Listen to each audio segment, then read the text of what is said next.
Anyway, let's just do this. All right, so my name is Gabrielle Pullen. Welcome to the Saturday morning Women's Empowerment Circle, Surpassing Our Losses. We meet every Saturday from 9 to 10:30 Pacific Standard Time. It's free for the time being until this insane world that we're living in has changed, because everything is pretty much in lockdown still. And our topic today is really about happiness. So how to find happiness on the human journey. And I think this is a really timely issue. So I just want to say that, you guys don't know who I am. So I started this company, Your Life Matters, when my daughter was at the University of Oregon, just a few months from graduation. And little did I know what was to happen to her, but I felt it. I knew there was something wrong. And I just want to say, do not diminish the power of intuition, especially not now, because this is a time when there's the old world order is falling apart, and that's a good thing. And this is the rise of a new world order, one in which the feminine principles are clearing out the damage of the love of power, so that the power of love can predominate. And so this whole program that I am working with is about applying another feminine principle, which is the creative process to life, because it's a generative process. It's a process that generates ideas, inspirations, new ways of looking at things, creates new structures in our lives that allow us to feel fulfilled and happy. And I came upon this because my daughter died in 2011 of a drug overdose, and I did not want, I went off, I pretty much went off of all communication. I was teaching and I stopped teaching. I stopped doing private sessions. I was doing Feldenkrais, and I was also working on a program called the Letting Go Toolkit, which was the first iteration of this work. But the short version of all of that is that coming back from that level of profound and traumatic grief due to an unexpected loss that was premature by anyone's standards. I mean, anyone, I think, would agree that a child should not die before the parent, and that is a devastating loss. And so for me, I needed to find a way to come back to the person I was. And when I started really looking, I realized that I could never go back to the person I was, because it had changed me forever. And so that's step one, I think. Step one is realizing that I am new after this series of really bad losses. I'm a new person. I'm not the same person I was. For example, like, there's this question, there are all these unanswered questions that go in your mind when you have a horrific loss, like who am I now? What am I supposed to do? And those are real questions. Those aren't just like, some kind of, those questions they create a tension that needs resolution. And until that tension has some resolution, you're going to be stuck in this reiterative loop forever and ever, thinking these repetitive thoughts that drive you absolutely insane. And so the conclusion that I came to was that I needed to create a new identity for myself. And so that's what I've been working on. The other thing I knew from years of having worked in different kinds of therapies and groups and things was that I didn't want to go to group therapy, because they always seem to end up talking about the same thing over and over again for years and rehashing the pain of the past. And this pain was too much. It was too great. I could not sit around and talk about it. I knew that was not the right thing to do. And again, I was starting perhaps to really trust my intuition, because it had cost me so much to learn that message. And the other thing I knew was I did not want to go the route of doing drugs, because I knew that, yes, you can process emotion while you're doing drugs, but basically what I was thinking has been, I just saw something recently. If you look at some of the YouTubes online from, I think it's Bruce Lipton on London Real, who was talking about how the pharmaceutical industry makes zillions of dollars on manufactured problems. Like none of the things that it gives, like the whole Prozac thing he was saying is like, the efficacy has been shown to be like 1 out of 10 maybe get some result. So the rest of the people on Prozac who think they're getting a result are actually having a placebo effect. And so one of the things that's really helpful here is that we're going to use the power that he talks about of Bruce Lipton. I first met Bruce Lipton actually, I think, gosh, it was 2002. It was at the IONS conference. I was driving home from the Feldenkrais training from Santa Barbara to Las Vegas, where I was living at the time. And he was a really, dare I say, awkward speaker. I'm no great speaker, but he was definitely clearly like this introverted, science nerd. He's a cellular biologist, right? And so he was talking about the power of belief and how our beliefs create an environment that changes our cells. And so his whole thesis, and he's been doing research and talking about this and written several books about this since 2002, and it's all been only verified by other people. But basically the idea that he's making clear is that our internal environment is just as important as our external environment. And the primary thing that creates our internal environment is our thoughts and our emotions. And when our thoughts and our emotions are negative, it's like a petri dish that's toxic. So he was comparing the human body to a petri dish. So if you imagine that your body is a petri dish and you're living with loss for years, and you wake up every morning and you feel sad, or you wake up every morning and you think, God, here's another day. Why am I still here? That's a toxic environment that turns on the genetic blueprint for disease and a lack of health. And so that's what the pharmaceutical companies are banking on. But what I began to realize as I looked at this was that the reverse was also true. And so I'm basing what I'm saying on the research of Bruce Lipton, on the research of Greg Braden, on the research of Sheldrake, on the research of the neurologist Dispenza, right? And they're all pointing to the same thing, and that is that if it's true that negative emotions make us sick, then positive emotions can help us have health and vitality. And so today, I wanted to cover the idea that success is not personal. And what that means is that you won't get out of an oscillating structure if you don't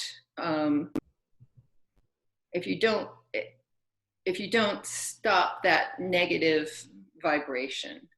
So there's another useful way to think about this, and that is, there was a book that's actually pretty old. I don't remember, it's at least 10 years old, called The Power versus Force.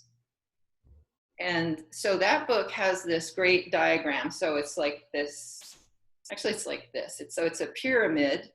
And at the top of the pyramid are emotions like love and, acceptance and joy and abundance and all the really powerful experiences in life. And then, so each of these emotions, the lower frequencies are at the bottom. So the base of it is, depression or sadness or sorrow or frustration or anger. Anger is even better than depression because there's energy in it. And then if you go up that scale, you get to complacency or disillusionment maybe, but it goes up, and then if you can get to the place where you're content or just satisfied, if you can just be satisfied that you have hot water, like and this is the reason I don't talk about my story much, because people take it the wrong way. They think I'm looking for pity, right? I'm not looking for pity. I'm trying to explain that I found a way out. I found a way to feel better, even in the face of seriously traumatic loss, and one of the most devastating experiences I've ever had. So I haven't just, so when I say, but for example, I have a hot water heater, that only works when it's above 40 degrees outside. So be grateful that you have hot water, right? Because it's not a given. So if you can find a way to be satisfied just with a hot cup of coffee, like just enjoying this moment, because the truth is we don't know what's coming. None of us know. There is no future. The future, every time we get to the future, it's actually now. So when I say that, when I talk about this oscillating structure, if I have a negative, it's like, how do you shoot what's an oscillating structure? It means it goes back and forth like a metronome or a pendulum, right? And so I can sort of say, oh, I'd really like to have a good day, but I have to work. Boom, it's oscillating back. You're shooting yourself in the foot, basically. Or if I say, oh, I'd really like to go to Jamaica, but I don't have any time to take a vacation. Boom, you've just cut off your own possibility for happiness. Or if I say, oh, I'd really like to go out to dinner, but all the restaurants are closed. So part of what we're going to talk about today is just noticing what we're thinking, because it's that negative thinking that cuts off anything that could possibly be good at the pass. Excuse me. And then the other thing I wanted to talk about today is the human journey.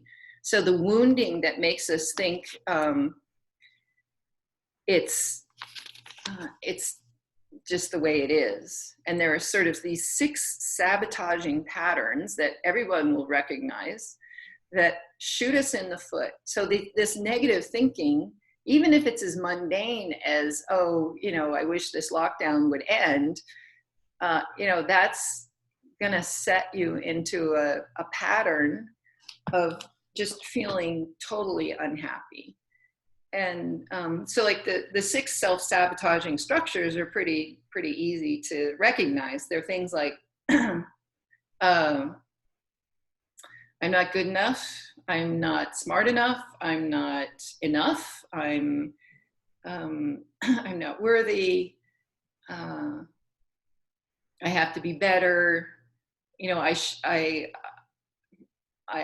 I can, other people can have this, but it's not for me. Those are the kinds of sabotaging thoughts that become our identity. So, so let's just talk about the human journey, and then we'll go into how to be happy unconditionally. So let's see, let me just share the screen. And if you're on the Facebook Live, I don't know how to share with you the Zoom link, but and I'm not even, I think that this will go through though. So let me go back to Zoom, and I'm going to share my screen. Excuse me. Okay, so here's the human journey. Let me make it a little bit smaller. So if you look at this, you can see everything on the right side of this line. This is living life as a victim to circumstance. Everything on the left side of this line at the bottom is being a powerful creator, someone who knows how to use the principles of creativity to apply them to life for a life that's good. So in the human journey, we start with this top crown, which is, the baby is born, and babies are born in complete innocence, and they're spontaneous, they're unself-conscious, they live in a theta brainwave state, which makes them completely vulnerable because they soak up everything. They have no history, they have no beliefs, they don't have any ideas about the way things should be. So what happens is that every one of us, even if we haven't been actually traumatized as a child, which most of the people on this call probably have been, but even for the average person, there's a wounding that happens as we go into the process of individuation. So that happens probably between the ages of 4 and 7 years old. We develop an ego, and we realize, like, just if you oppose the baby and the small child, beyond the age of toddlerhood, they're starting to realize, oh, I have to behave in a certain way for my parents to love me. Like I'm told I need to talk less. I need to sit still. I need to not, grab things in the grocery store. There are all these rules, right? And we learn through the process of individuation that I'm only lovable if I follow these rules. And so that's where that wounding comes in, is that most people tend to confuse the behavior with the person. And so if you're a child, you certainly don't know the difference, right? So when somebody admonishes you, you feel like, oh, I must be bad. You don't realize that they're trying to get you to stop the behavior, right? There's not that cognitive level of thought. So the wounding occurs, and then the next thing that we do is we make up a belief or a structure to resolve the pain. So for example, for me, the first thing that I was aware of was that I wasn't male. My mother, for some reason, and I'm sure this was generational, I'm sure it was done to her, passed on to her, I have no proof, but she did not appreciate her female offspring. She had 2 sons, and they were like God by comparison. So the first structure belief that I made up was that, wow, either I need to turn into a man, which didn't really, number one, I couldn't figure out that that would be possible. And I actually remember being a kid thinking about this. Could I grow male genitalia? Well, I suppose maybe there is some way to do that, but I really wasn't interested in that, right? So that didn't speak to me. And I realized that I was who I was female, and I liked being that. So, I felt like there's nothing I can do to please her, like nothing. There's nothing I can do to make that's good enough, right? So we going on to this next stage, what happens is we create an orientation, an identity, such that our life becomes about overcoming the problem. So I have more degrees than I know what to do with. I have done so many certifications. I've done EST, I've done Landmark, I've done the advanced Landmark training. I've done 6 years of Feldenkrais, 6 years of Feldenkrais training. I have a master's degree in writing fiction, you know what I mean? And I finally have to say, you know what? We have everything we need right now. We don't need more training. It's not so you can see I've spent my life trying to resolve or overcome the problem. And then the belief creates a reality, which is an oscillating structure. So the belief being that I have to do better, be better, learn more, which keeps snapping me back to, it's still not working. It's still not working. Why? Because I still am trying to resolve that belief structure, because it's a faulty belief structure. So the belief structure, so when I say a structure, I've talked about this in the previous videos a lot. And, people were asking me for more clarity. What do you mean by that? So the structure I'm talking about really is our personality. And we have many personalities, right? We have the personality that we show in the drugstore when we go to purchase something, or in the grocery store. We have the personality, or the persona, maybe is a better word, the persona that we show when we're dealing with friends, when we're dealing with an employer, the persona that shows up when we're trying to get a new job, versus the persona that shows up when we've been in a job that we thought we liked, but it's been so many years and it's clearly, the glow is like, there are all these different personas that show up. So the structure is a persona, and the persona that works is one where I choose to realize that everything I do is because I want to be happy. Like, I get a job because I think I need money, because the money will allow me to be happy and have freedom. And I do volunteer work because I think that will help make me happy, because it feels good to help other people. I try to make friends because I think that will make me happy. I mean, I could go on and on, but I think it's pretty, just ask yourself, is it true? Isn't everything I do ultimately underneath out of a motivation to be happy. So why not choose to be happy now, regardless? Because this is what I realized. I couldn't change what happened to me, but I couldn't change the circumstances, but I could change my response. The only power I have is my choice of how to respond to what's going on. So it's like a true Viktor Frankl moment. So Viktor Frankl was the guy who was a psychologist before he landed in Auschwitz during World War II. And he wrote a book after he survived that experience. Basically, his message was, they can take everything away from me, but they can't take away my choice to how I feel in this moment, no matter what's going on. So I realized that I could make peace with that death, that loss, by realizing, you know, if you join me in this like little mini meditation for a second, let me try to give you an experiential journey into how you can make peace with what is, regardless of what's going on. So if you would, you know, sit up or sit in a comfortable position and take a few deep breaths and just maybe close your eyes and ground and center yourself in your connection with the floor, with the earth underneath you, with the chair underneath you. If you could imagine connecting to the center of the earth or the other side of the earth, or even beyond into the cosmos.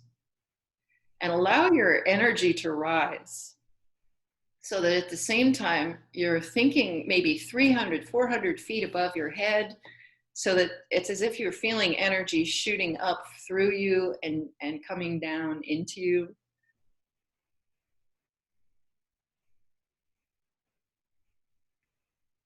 And when you take a breath and just feel into consciousness, feel into awareness, and notice that it's not really bound by time. Like the person that you are now is the same person you were when you were little. All that's changed is the physical. Your consciousness hasn't changed. Your intellect may have changed, but the awareness has always been there and is not really bound by time. And notice that it's not really bound by space either, that you can imagine yourself hooking into this higher vibration, this energy of your own inner connection to source, which is pretty much just pure love, nonverbal, spacious, timeless. When you consider being, is there anything in this moment that you actually really need to do to be better, or to have your awareness and your consciousness feel different? There's not really anything that you could do.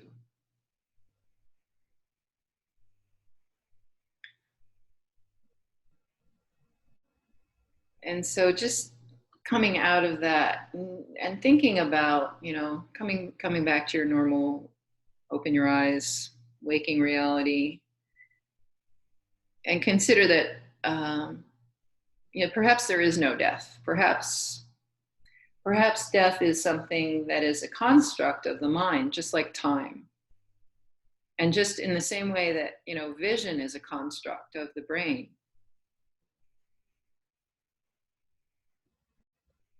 So just come back out of that and connect with your external environment and notice if you don't feel a little bit more peaceful, a little bit more centered, and a little bit more open to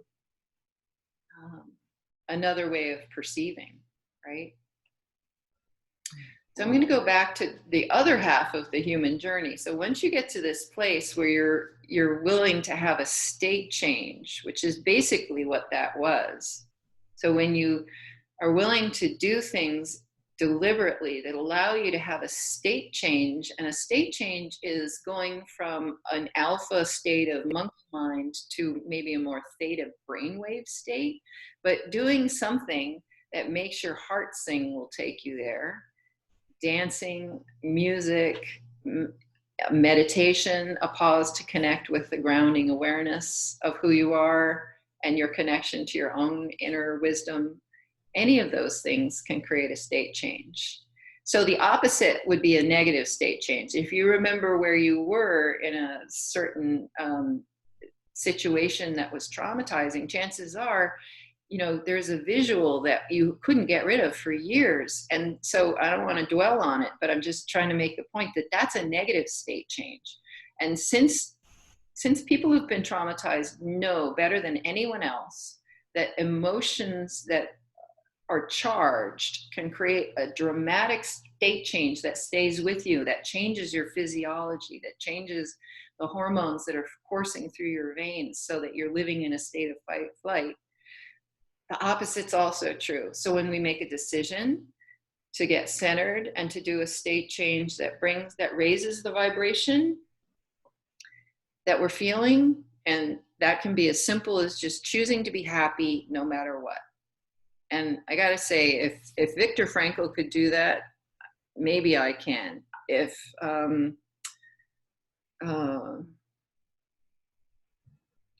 Gandhi could sit there and do that, you know, in the face of the struggles that they were experiencing in India, maybe I can. If Dr. Martin Luther King could bring together an entire community of people who had been abused and sacrificed and demeaned for millennia, not just centuries, if he could bring them to a place where they were willing to take a stand and just stand in love without violence, you know, because they made a choice, maybe I can make choices like that too. Mm-hmm. So I think that we've all been brainwashed by society to have much lower expectations of ourselves. It's not really that you don't have to be a saint to be able to do these things. It's really just a matter of realizing that we are spiritual beings having a human experience, not the other way around. We've been told that we're human beings seeking spirituality, and it's backwards. So the rest of this cycle is recoding the resistance so that, like the resistance in the example I was giving before, was this oscillating pattern. So the resistance, what's the resistance? It's the resistance to believing that I'm actually the same person I was when I was born. Like if you go back to this baby, the baby is like a seed, and the seed grows into a tree inevitably, and nothing has changed. I'm still that person. So then creating a magnetic mind is really a matter of using the creative principles to feel into the emotions that you wish to experience to create a new life that you want to create.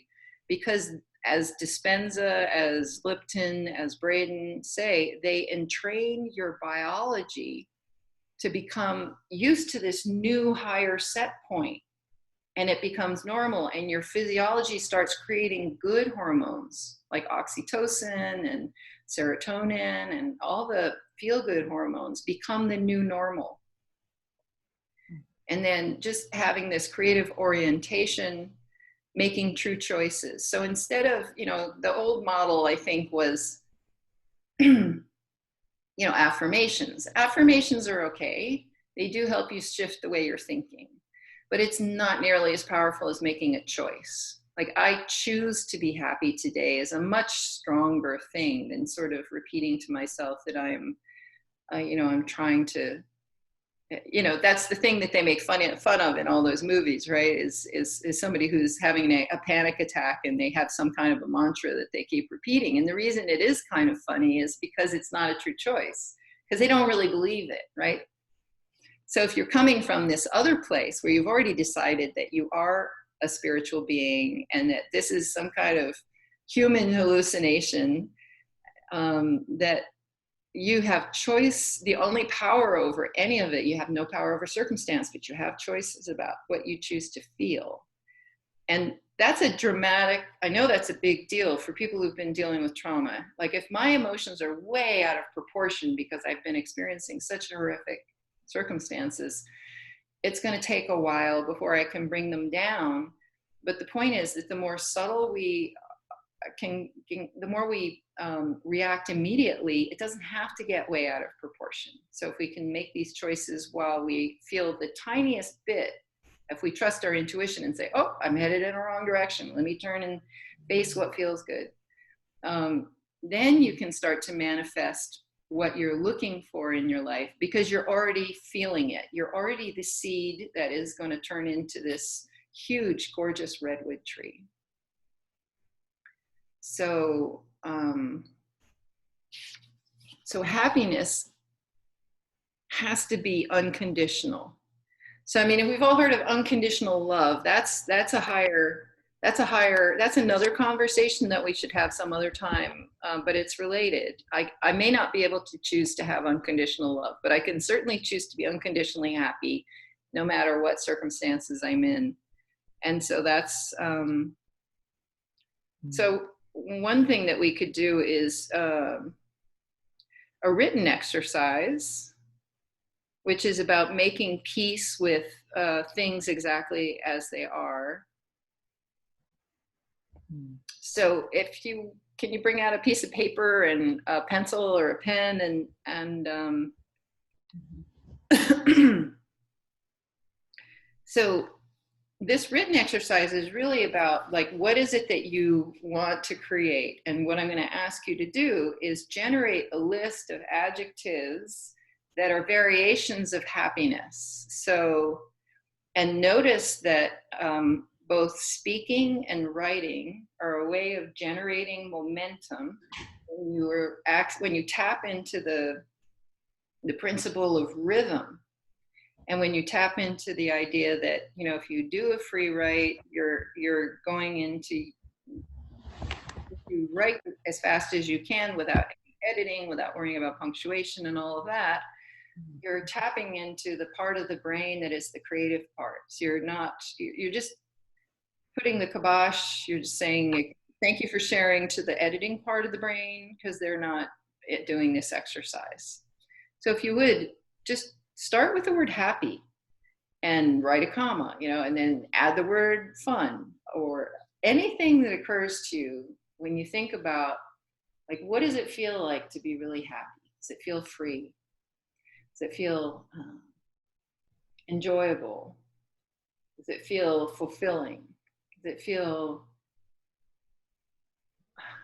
like it's a heart opening? Does it feel exciting? Does it feel interesting? Does it feel curious? Does it feel mischievous? Does it feel sort of bubbly? Does it feel expansive? Does it feel unself-conscious? Does it feel freeing? Yeah, so I'm gonna stop because I'm starting to double back around. And obviously you can't do this forever, right? So just take 10 to 15 seconds and write as many words as you can think of, just as a list with commas, about how you'd like to feel.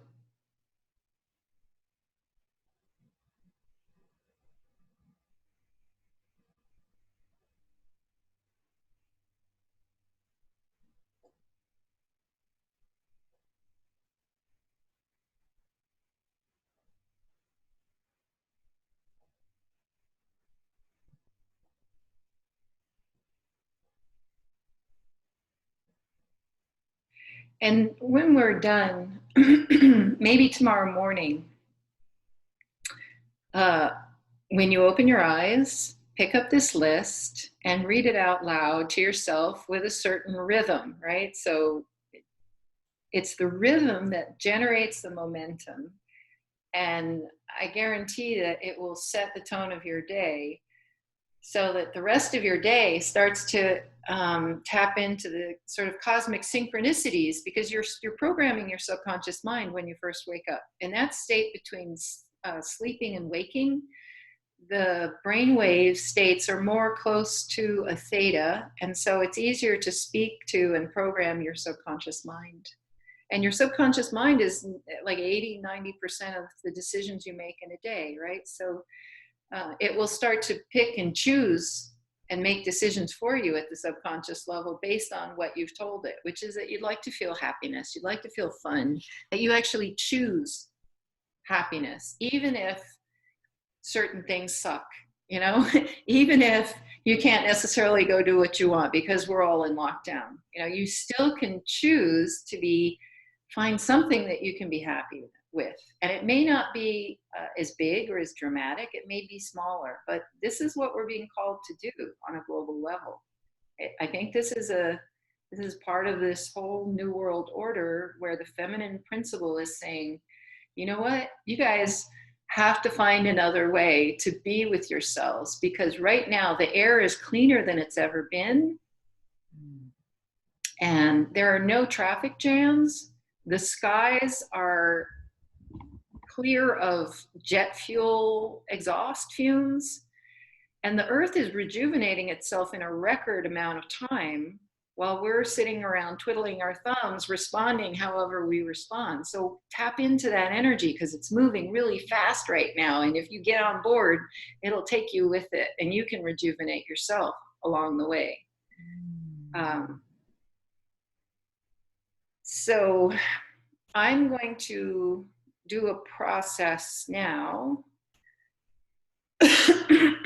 which is around this idea of finding a way into happiness that is not conditional. Because because everything that you want is because you would like to be happy. So if you start from this place of accepting that I'm actually okay exactly as I am, I'm not broken, and I relinquish, these sabotaging patterns. So that's really the thing. So before we start, excuse me, let me get some water. Let's say that you're ultimately, the goal is to feel happy, right? Is to feel happy right now.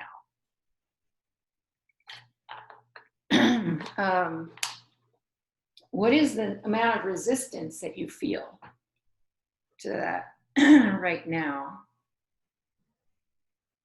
I mean, we've maybe made a dent in it a little bit, so it's probably not a 10, but just write down a number for your own reference, or type it into the chat box if you're on Zoom. And just write a number that indicates how much resistance. So the resistance being 10 being a ball and chain. I've used resistance to the idea that I could be happy regardless of the situation.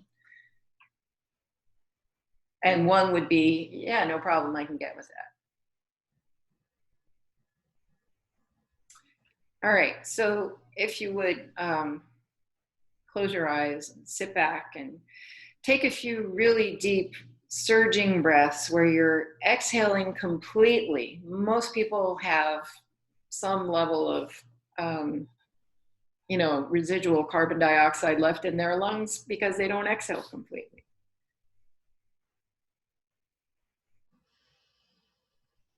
So 3 of these surging cleansing breaths where you completely exhale and you wait until the inhale is spontaneous, noticing that your nervous system will breathe you. If you just wait and you don't do anything intentionally, your nervous system will say, "Whoop, time to breathe."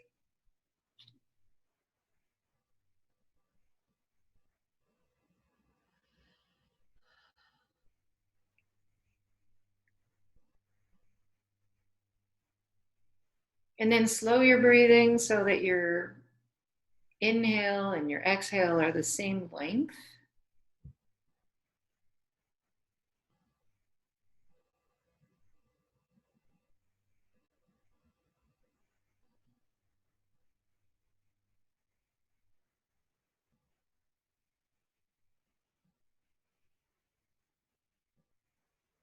And when you imagine how, all the people in the world are reacting in their own way, and, you can have 500 people and they're all in their own psychic space, but their space, the way that they're thinking about what's going on is not necessarily reality, because each and every person has a different sort of psychology about it, a different persona, right? So an ideal way to be is to just be completely empty of all of that.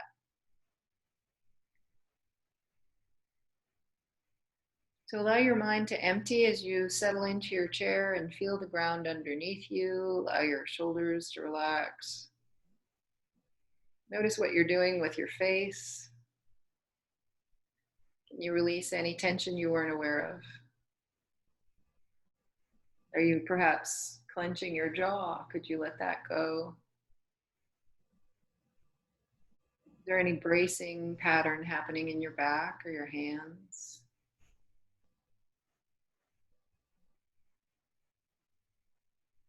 And can you allow yourself to come into your body, to just really feel the heaviness and the weight of your body, and so that your body becomes a positive association of it. Can be a source of pleasure. I'm sure you remember a time long ago when there were times when you really did experience great pleasure being in a human body. And so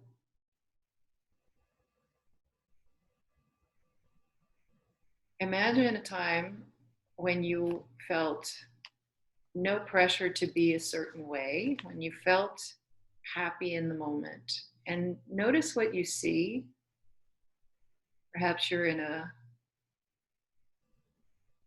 place where there's grass and trees and sunlight filtering through the leaves above you, far, far above you. And there's spaciousness, and just really connect with,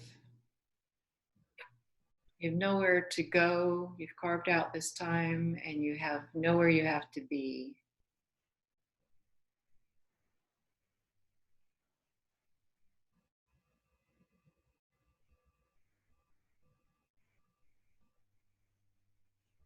Just notice how that feels in your body. Is there more sense of space inside yourself?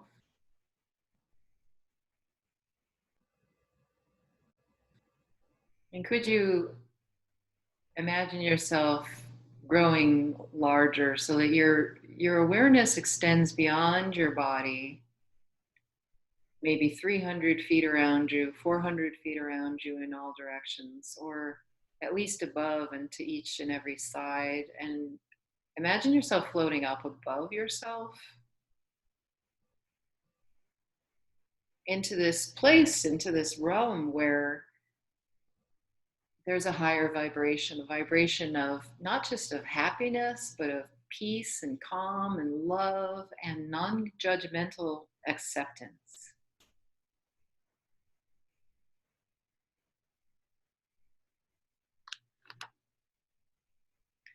So it's as if you're creating a pathway through the heart up to a higher vibration where all is well.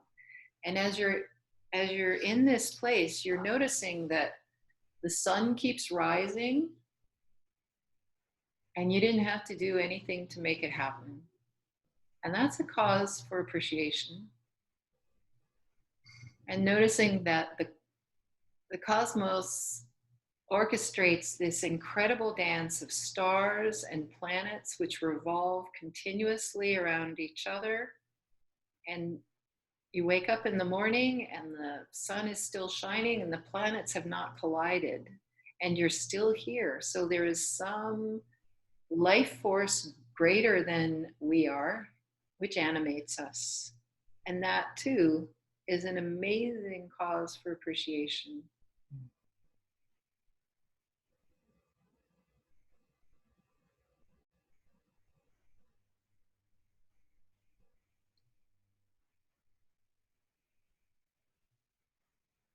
And just feel that sense of appreciation, of gladness, permeate your whole self.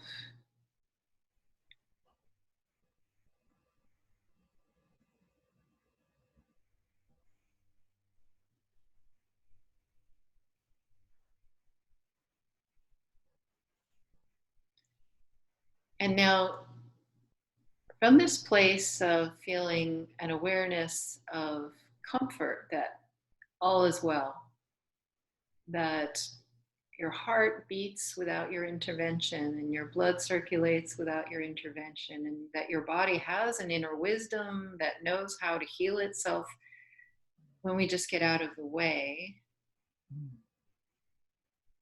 Can you bring to mind some of what's going on in the current reality that you are not especially happy with? And just notice that you could choose to allow it to be, knowing that in the bigger picture, all is well, and that the universe has your back. The universe is clearing the earth on such an unprecedented level right now. It's like nothing we've ever seen before. So there is an amazing, huge, vast force for good that's coursing through us if we allow it.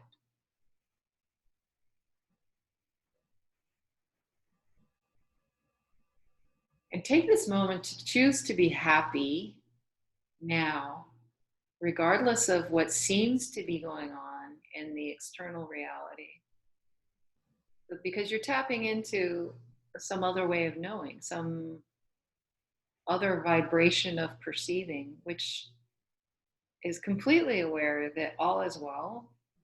And yes, suffering happens, but we have choices about how we respond to it.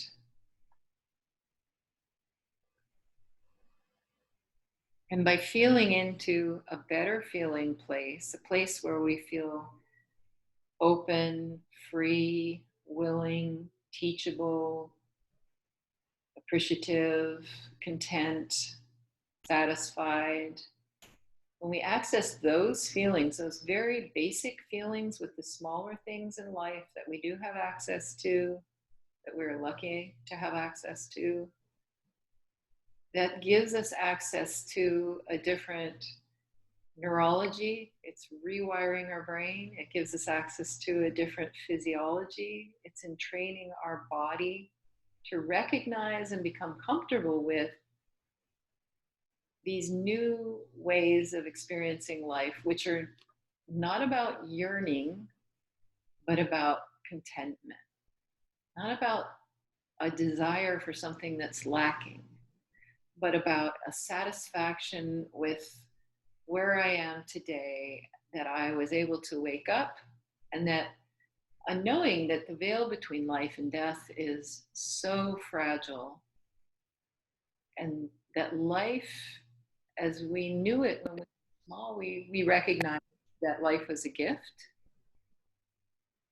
Can you allow yourself to experience that again? This experience that before all the programming and before the memories and the way that we learn to live our life through a lens of past experiences. If you go back in time as if you're floating back to some time in your past before you had any experiences that led you to believe you were anything other than the most joyful, perfect, little, incredible, amazing being. And it's possible, you may even have to go back beyond this lifetime into the womb. Maybe you'll have to go back a couple of lifetimes. So not necessarily lifetimes, but they say that, this is generational. It can go back 7 or more generations. Some say more. How many of your ancestors do you have to go back in order to come to this place before this pattern of oscillating return to trauma ever happened, so that you're able to really tune into feeling completely free, open, and in awe of this amazing world that we are born into out of no apparent effort on our part.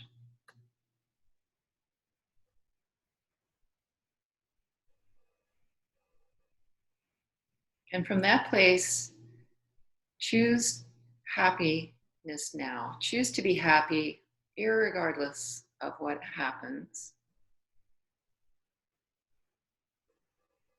And then move forward in this timeline where you're floating above, you're floating above, you're floating forward towards now, and experiencing some of the events which may, not experiencing, but just encountering a few of the events which gave you pause in the past, and noticing that when you have made this choice, that you experience them in a different way.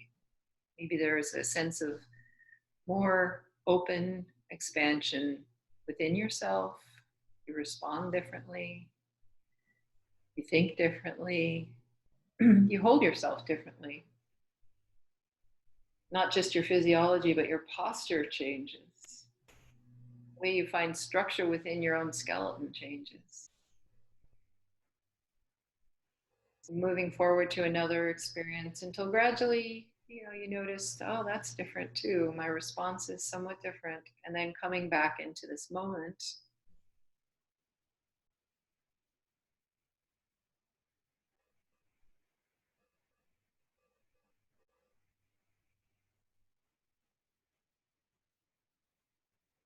And then come back down into your body and open your eyes. And I think I'm going to close out the public recorded portion of the call so that we can get into the private circle connection of it.